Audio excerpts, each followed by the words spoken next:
earth-shattering, organization-shifting news broke that Tyreek Hill would be leaving the team, the Chiefs were thrown into chaos. Would their elite offense fall off and slip? Spoiler, no. But would that slip expose their average defense?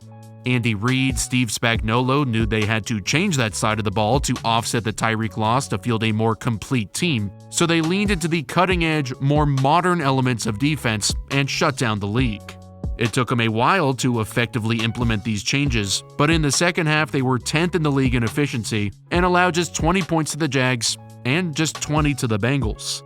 This is a Super Bowl team starting 4 rookies, 3 in the secondary, and besides Chris Jones are devoid of superstar talent. Before we dive into what the big change was, I want to thank this week's sponsor, Underdog Fantasy. They are a fantasy football app that I'm extremely excited to work with since I've been using them anyway for the last several years. Their games that I've been playing the most recently is their pick'em games, where you select 2 to 5 players and bet their over-under stat for that game. You pick 5 and win, that is 20 times your entry in just one night. You can choose any game as long as it's on the slate.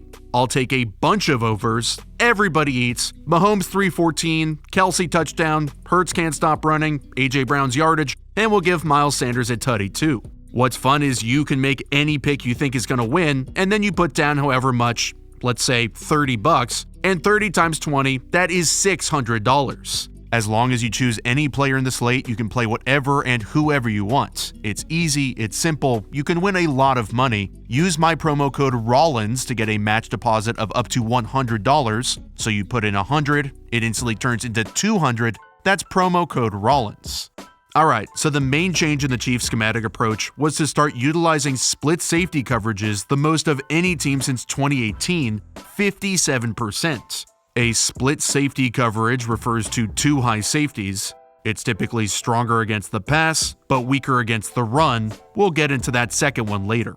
The second deep safety, as opposed to just the one deep safety, helps protect against deeper passing routes and forces everything underneath. You can play cover 2 man, cover 2 zone, cover 4 quarters, and a lot of other coverages as well. By putting a hat on the defense, there's just more coverage defenders down the field. Spagnuolo transitioned to more split safety coverages, in part because he's a master of disguise, but before this year, he did it in a much different way. He was known for disguising crazy blitzes and trying to create massive chunk losses for the offense. The Chiefs hovered around the 30 to 35% blitz rate since he's been there, but this year that's fallen all the way to just 24.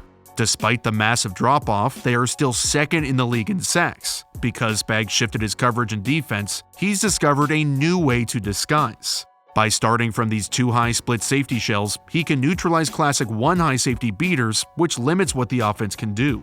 Spear is a 1 high beater because if there was just 1 high safety, he'd have to choose between which crosser to defend. If it was cover 3, since T. Higgins is running off the cornerback, Jamar Chase had come wide open into that vacated space. But because we're in 2 high, 1 safety can nail down on a crosser, the other can stay over the top of the other, and Spags' defense is good enough that his corners can fall off just in case. Establishing a bevy of 2 high coverages early, and also through everything else they'd put on tape, the Bengals knew they'd have to dial up 2 high beaters over and over, but that's where Spags' disguises come into play.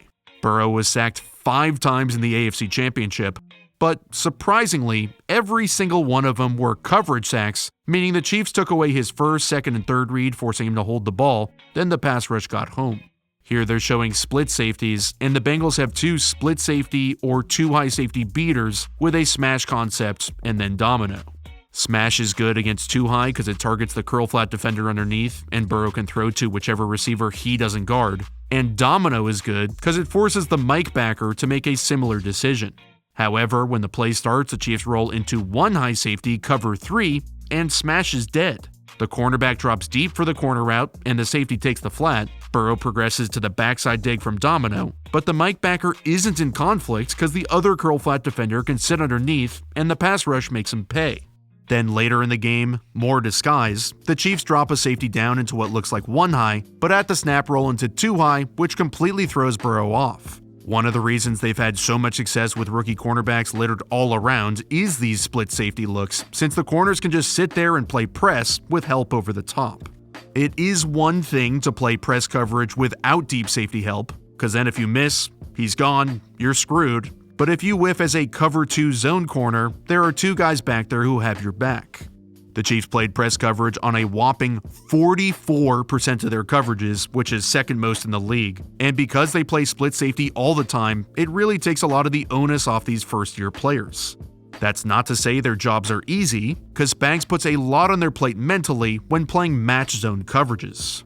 A common call against split safety is drive, which is a shallow cross with a dig behind it. But against split safety, the dig converts to more of a post. The Chiefs have this cover 2 zone again, and if they just dropped into their zones playing spot drop cover 2, where they're sticking to their designated area no matter what with eyes on the quarterback, the Bengals are converting this first down. Spags has built in a contingency so they don't pick it up, where the moment T. Higgins goes under, instead of the safety and corner guarding grass, they both fly over to the 3 receiver side. This takes care of the shallow and dig post, and by the time Burrow sorts this out, he gets sacked. The key to good defense is mixing up both match coverage and spot drop coverage so you can constantly keep the quarterback on his toes. This is just a classic spot drop zone, which means each defender has his eyes trained on the quarterback, and with Burrow anticipating the rookie Trent McDuffie matching underneath, he just drops back into the dig window with eyes on Burrow and almost makes the interception. When Spags puts it all together is when he's at his most dangerous, where he can identify what the offense is doing before they do it. They play a ton of 3 safety looks, especially on third down, where they can move guys all around. They start with split safeties, and the Seahawks are running Lion, which is double slants. The key defender for the quarterback is safety Justin Reed, where if the first slant wins across his face, Geno takes him, and if Reed nails down on the slant, the second one comes open. But before the snap, the Chiefs keep changing who that Reed defender is and make Geno's life a nightmare. Nick Bolton becomes the read key at the snap, but Geno doesn't know if he's playing match or spot drop coverage. Bolton keeps his eyes on Geno and lets the first slant go, then hits DK before he can convert past the chains. Now, there are obvious drawbacks to playing split safety. You're taking a defender away from the ball and sticking him deep, so this has major impacts on each of the other positions. When you have split safeties and have lost a defender from the box, you're now even in numbers inside the box, so you have to change up the math. When you have 1 high safety, each defender has a gap in the run game, so they can just play downhill and shoot it very aggressively. But in 2 high, your defensive line has to play completely different. They have to 2 gap, which means instead of trying to fly upfield past the offensive lineman, they hit him dead on and try and control 2 gaps. This calls for bigger defensive linemen who can hold ground so linebackers can fly through clean as a whistle, because O-linemen and linebackers typically don't match very well. The Chiefs do have big defensive linemen, which helps unlock their ability to play this way. Their linebackers are a bit smaller and speedier so they can fly to the ball, usually untouched. Their cornerbacks are bigger and more physical. They not only effectively press receivers, but also can fly in for run support, which you need in split safety. And Juan Thornhill and Justin Reed are the veteran safeties who keep everything put together. You need wrinkles to consistently defend the run from split safety, and one of Spags' favorites is to shift the look at the very last second. He'll start in traditional 4-down fronts, but then run blitz a linebacker to create a bare front post snap where the center and both guards are covered up. This frees up Nick Bolton's responsibility to where he doesn't have to worry about fitting a gap, but can sit back and wait and attack where he sees fit.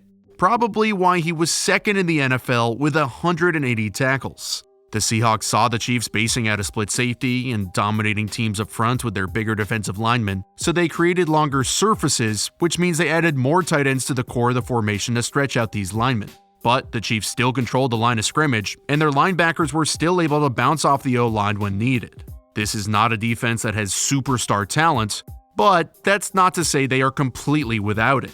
Chris Jones has torn up the league from the interior for years, and this season he's been at his best. Despite a little bit more emphasis on him playing slow and non-reactive since he now has to 2-gap, he still finished the season with 15.5 sacks. What makes it so hard for interior D linemen to put up big sack numbers is they first have to be massive behemoths to plug up holes in the run game. If they can't do that, then they won't see the field. Then you're also asking them to have quick enough feet and hands to beat offensive guards who start right in their face. On 3rd and 18, there's no way Jones is anticipating the Bengals are going to run quick game where the offensive guard jump sets him, meaning he gets on him immediately so the ball can come out quick. But when he does, Jones is so good and so reactive, he just swipes his arms away and shazam. When the Chiefs lost Tyreek Hill and realized they'd be starting multiple rookies, they hit a mini reset on their defense. The league's been trending towards split safety looks for a few years now, and the Chiefs more than jumped out in front of that trend this offseason. By modernizing their defense, they've delivered a top 10 unit in the second half of the year while starting 4 rookies and really just having Chris Jones the only star. The Eagles will be their biggest test of the year, no doubt, and the Chiefs might have to adjust their strategy of keeping a second safety deep.